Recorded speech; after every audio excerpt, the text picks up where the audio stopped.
welcome back everybody to another reaction video, continuing with our look at Epic History TV series on Alexander the Great. We're on to part 3.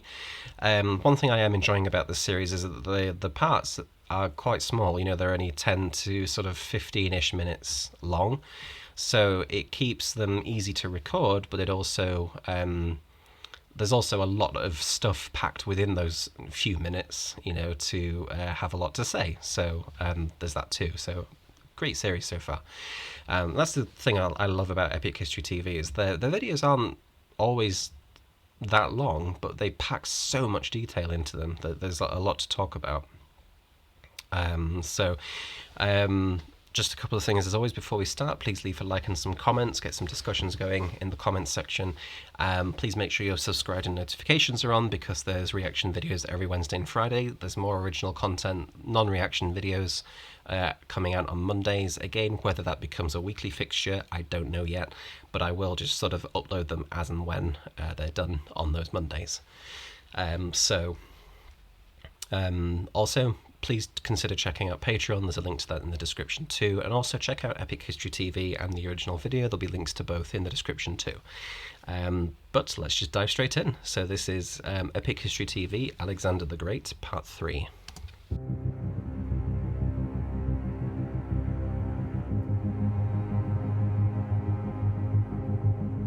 In 334 BC, Alexander, 21-year-old ruler of the small Greek kingdom of Macedonia, led an invasion of the vast Persian Empire.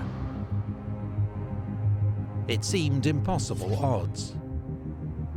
But thanks to Greek military dominance and Alexander's fearless leadership, he won 2 great battles against the Persians, at the river Granicus and at Issus.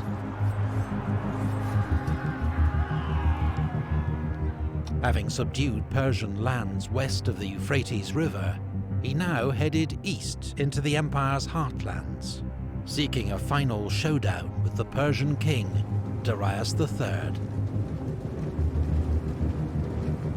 Receiving news that a great Persian army led by Darius had assembled at Gaugamela, near modern Mosul in Iraq, he made straight for it.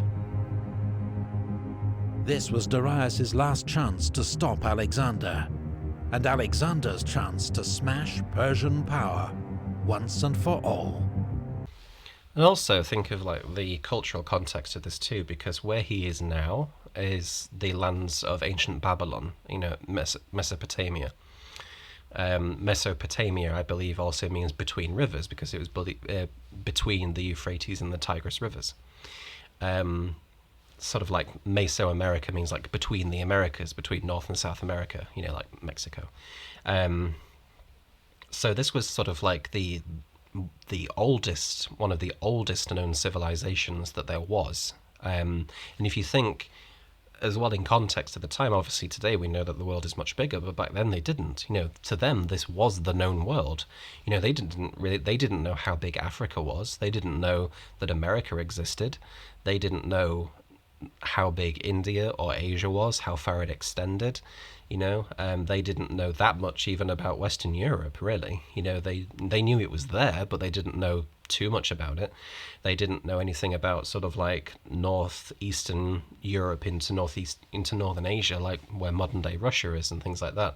They had no idea about this. So to them, and even in the modern sense they were doing this, but to them this was like the heart of the world. You know, this was the cradle of civilization, which it is today to us, you know, because this was where some of the world's first civilizations started to emerge. But this is, you know, it's where like the Assyrian Empire settled and things like that, by the what's considered the first emperor, Sargon of Akkad, the Akkadian Empire. Did I say Assyrian Empire? I meant Akkadian Empire, sorry. So this was like the cultural heartland of the world that they're going into. So this is like a real crown jewel for the empire that Alexander's carving out, especially to take the city of Babylon, which is like the ancient city, you know, of the world. It's like how the Romans viewed Rome, it was kind of similar to that kind of context. It was the heart of civilization kind of thing.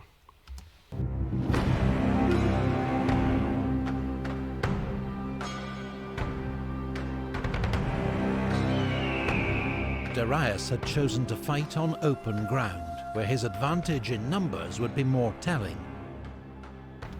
So we can see that he's learned from his mistake at Issus. He's chosen ground that's much better for his own army, which, again, Darius has checked 2 of the boxes so far. He's chosen the ground himself, which they say is a big plus, because then you can choose ground that benefits yourself. And that's the other point. He has chosen ground, but he's also chosen ground that benefits his army, because his army outnumbers Alexander. It's also much more mobile, much bigger. So the open ground lets him use these numbers to his advantage. Key factor being lets him, because whether he succeeds in doing that depends on several things. So by these accounts, Darius, he's got 2 conditions for victory already sorted.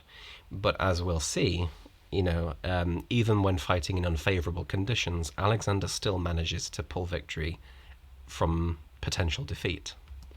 His soldiers had also worked hard to clear and flatten the terrain to make it suitable for Persian war chariots. By modern estimates, the Persian army was between 50 and 80,000 strong, and made up of contingents from across the empire. Infantry from Syria and Babylonia, cavalry from Armenia, India and Central Asia, up to 200 scythed chariots, even a handful of war elephants. Alexander's army was smaller and may have been outnumbered by as much as 2 to 1. He deployed his units in their usual formation. On the left flank, Thracian and Thessalian cavalry, commanded by Parmenion. Who we'll see, like at Issus, gets the short end of the straw yet again. In the centre, the Macedonian veterans of the phalanx, each armed with their 18-foot sarissa pike. On the right flank, Alexander with his elite cavalry, the companions, and his best infantry, the hypaspists. These were the units with which Alexander planned to launch his main attack. Greek hoplites formed a second line and supported both wings, which were angled back to guard against encirclement by the Persians.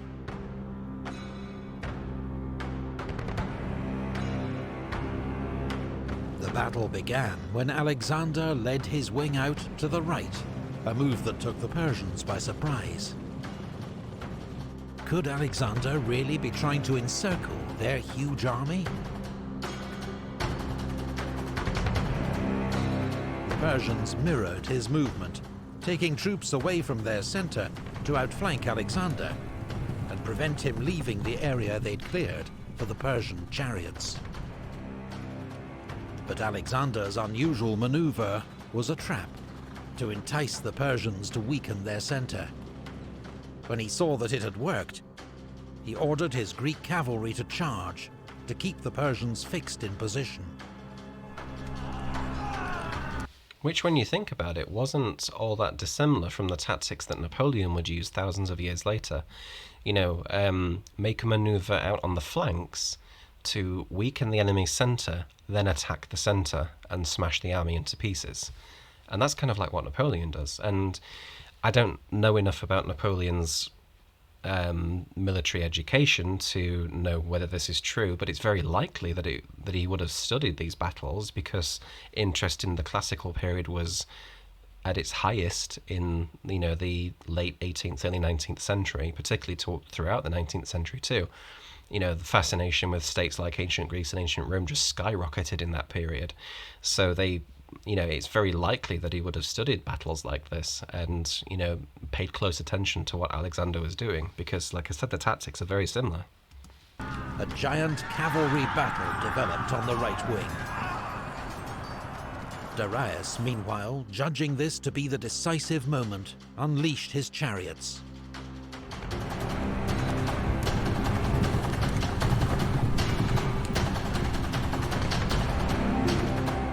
But expert Agrianes javelin throwers took out horses and crews, while the Greek infantry opened lanes, allowing the chariots to pass harmlessly through.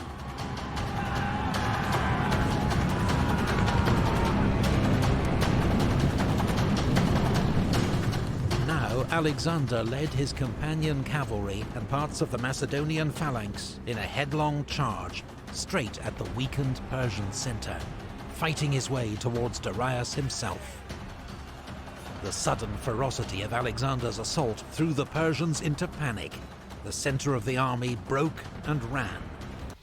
So I mentioned in the other part too, which was that Alexander, because Alexander was certainly a complicated person, and the charge at Darius at the Battle of Issus you could interpret as being recklessness and glory seeking, which yes it was, but it was also a smart move, and he does the same thing here, because yes, while he wants to capture or kill Darius to sort of cement his own personal standing, to take out the king on the field of battle is also an extremely effective strategy to use in terms of destroying the enemy morale, because if they see that their king has fallen or has been captured, those rumors can spread very, very quickly among troops, which can completely ruin morale. So yes, while he is certainly doing this for himself, he's also doing it for to effect a quick victory as well. Shock and awe is essentially what he's doing, because this is certainly not the first time that his aggressiveness has caught the enemy by surprise, and that's what you need to do, particularly if you're outnumbered.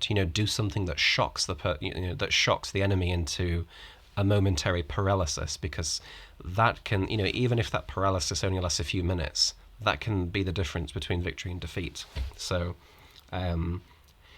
while he's certainly, like I say, a glory seeker in that sense, he's also smart. He knows what he's doing. King Darius himself leading the rout.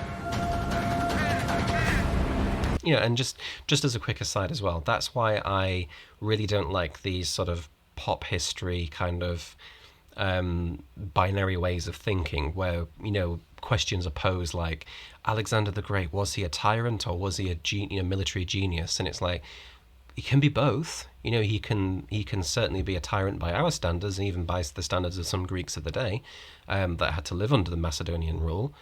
But he was also an extremely effective military commander. That's the thing, is like, people are complicated. They're not forced to be one thing or another. It's like saying, the same thing with Napoleon. Was he a tyrant, or was he also, someone who spread the ideals of the French Revolution across the continent? He was both. He doesn't have to be one or the other. So if I could encourage anyone to do anything with history, it's don't think of people in binary terms. People are complicated. They can be multiple things. But Alexander's left wing was in serious trouble. Parmenion, facing a huge onslaught by Persian cavalry, was virtually surrounded. Indian and Scythian horsemen had even ridden through a gap in the Greek line. But rather than wheeling and attacking the Greeks from behind, they'd carried straight on to loot their camp.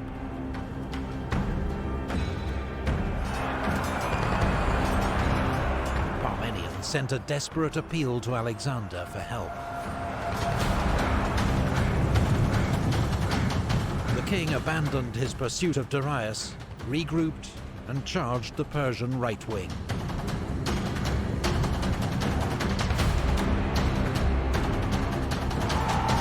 Which, as we saw, was pretty much the same thing that happened at the Battle of Issus. So, like I said, poor Parmenion, he really gets the short straw in all of this, as we'll see continuing as well. I won't sort of give anything away just yet, but poor guy, he fights for his life twice, and he just keeps getting like the bad luck on these battles. But I think as well that shows the kind of trust that Alexander probably had in him, because he knew that his left wing was going to be most vulnerable, because the way that you position troops in sort of those days was that you had your best units on the right, generally speaking. Why that's a thing, I'm not even sure myself, to be honest, but it just seemed to be, I think it's just purely because most people are right-handed, maybe. We've got that expression, the right-hand man or right-hand woman, and things like that, which means, your most trusted person. So it's kind of ironic that Alexander's right-hand man was on the left. But I think that probably shows the trust he had in him, because he knew that Parmenion was going to be facing the best that the Persian army had to offer, and he trusted him to hold out. So maybe that's why, he keeps getting the short end of the straw. It's not that he's unlucky, it's actually because he's very capable and very trusted. Because, sure, any other commander probably would have fallen apart after being nearly surrounded. And also we see some factors of why that contributed to Alexander's success, which was that the Persians also suffered from discipline issues, because like we've seen here, the cavalry that rode straight through the gap in the Macedonian line, they could have surrounded Parmenion and completely destroyed Alexander's left wing, but they don't. They keep going to loot the camp because they want the riches that it holds. So had they been slightly better disciplined and better led, who knows, that might not have happened. But there's all sorts of factors that go into victories like these. Military genius is fine, but like I said, you need the troops to pull it off.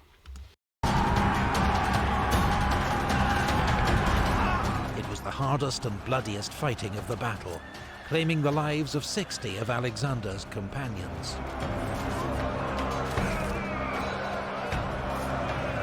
Finally, as news of Darius's flight spread across the battlefield, the last Persian horseman turned and fled. Yep, which goes back to what I said, which is that Alexander gunning for Darius twice, at Issus and now at Gaugamela, can be seen as glory-seeking, for sure, which there certainly was an element to that, but it was also a smart move, because whether he's killed, captured, or driven Darius from the battlefield, that has a serious effect on the morale of the rest of the Persian army, which is what we see happen here.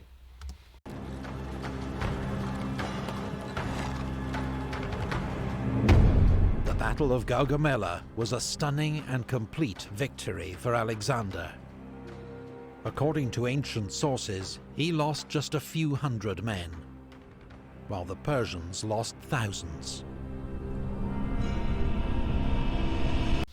Which, we might look at that and think, really, just a few hundred, but that's entirely possible, because the overwhelming majority of casualties in battles like these happened during the retreat.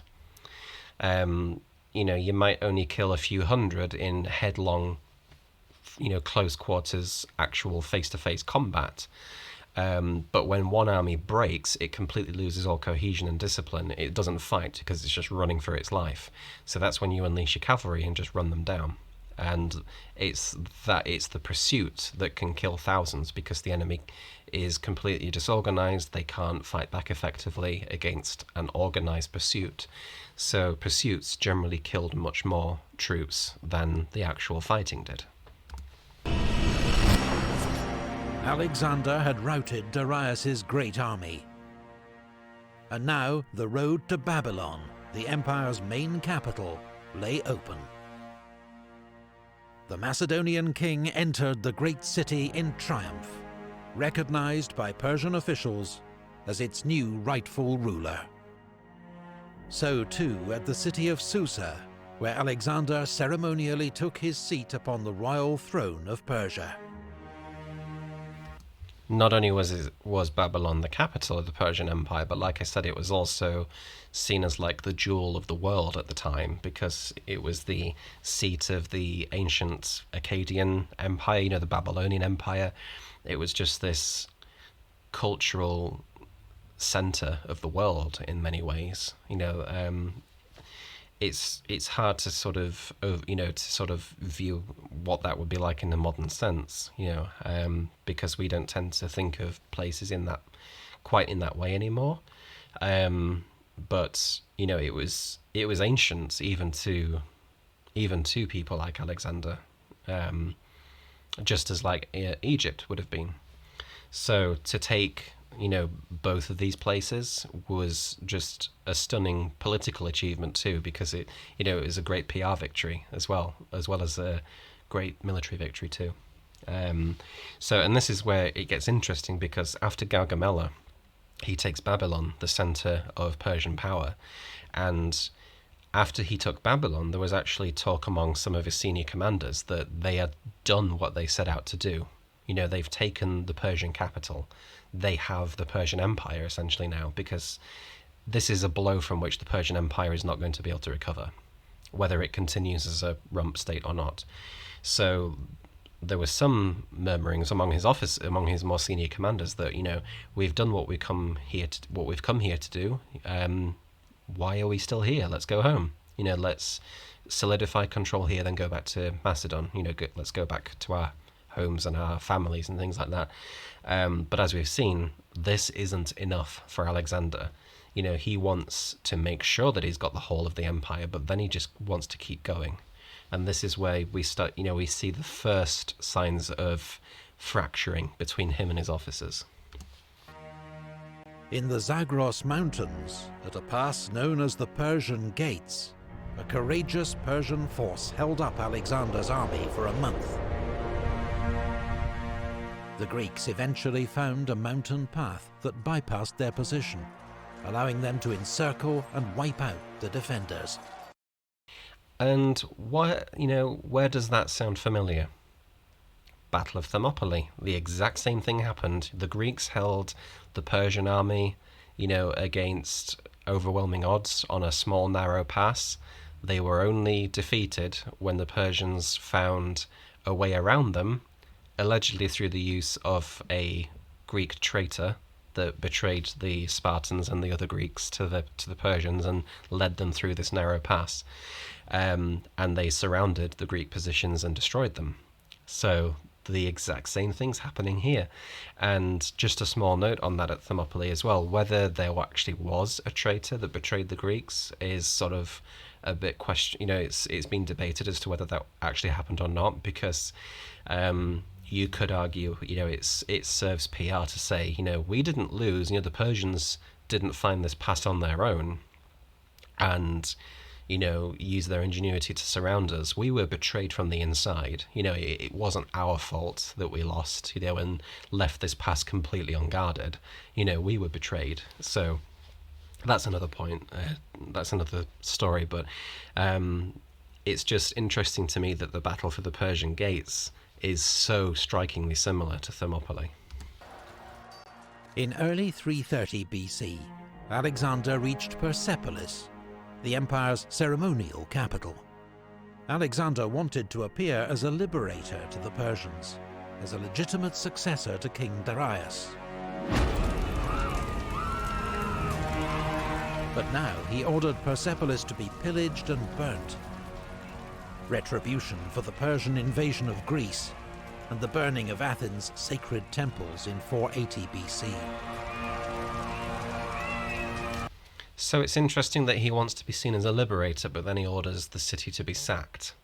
So if that's true, if Alexander was the one who wanted to be seen as a liberator, the fact that he then sacks the city maybe suggests that he was sort of pressured into doing so by his other commanders, because they were the ones that wanted revenge for Athens being burned. Who knows? Maybe it was a bit of both. Maybe he initially wanted to be seen as a liberator, but then he's reminded of Athens, and then he changes his mind. But that's just interesting to me that he sort of pivots so quickly from one extreme to the other. Alexander now headed north into Media, where Darius had taken refuge in the royal city of Ecbatana. Alexander was determined to capture Darius, but the fugitive king fled east, in the hope of raising a new army in the provinces of Parthia, Bactria, and Sogdia.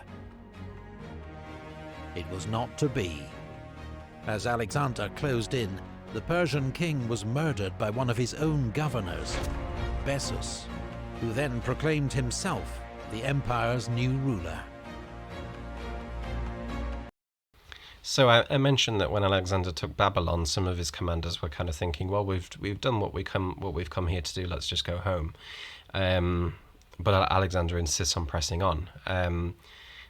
To conquer the whole Persian Empire, sure, I can understand that, because, and especially while Darius is alive, because if Darius lives and his line still is legitimized, that means that he's a threat, and he always will be a threat.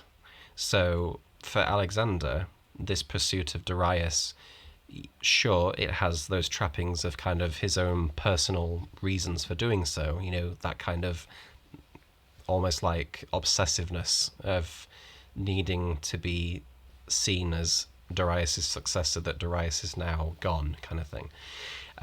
But it's also it also makes sense politically too, because like I said, as long as Darius is alive, he's a threat to Alexander's rule. So it makes sense that he would want to pursue him at least. But like I say, it's never enough for Alexander. He just wants to keep going. Alexander gave orders for Darius to be buried in the royal tombs of Persepolis, alongside his ancestors. Then he paused to organize his vast new empire. Alexander appointed viceroys to rule the provinces on his behalf, keeping several Persians who had sworn loyalty in their posts. Then he resumed his march east, his goal to find and kill the usurper Bessus, subjugate the empire's eastern provinces, and reach the far edge of the world.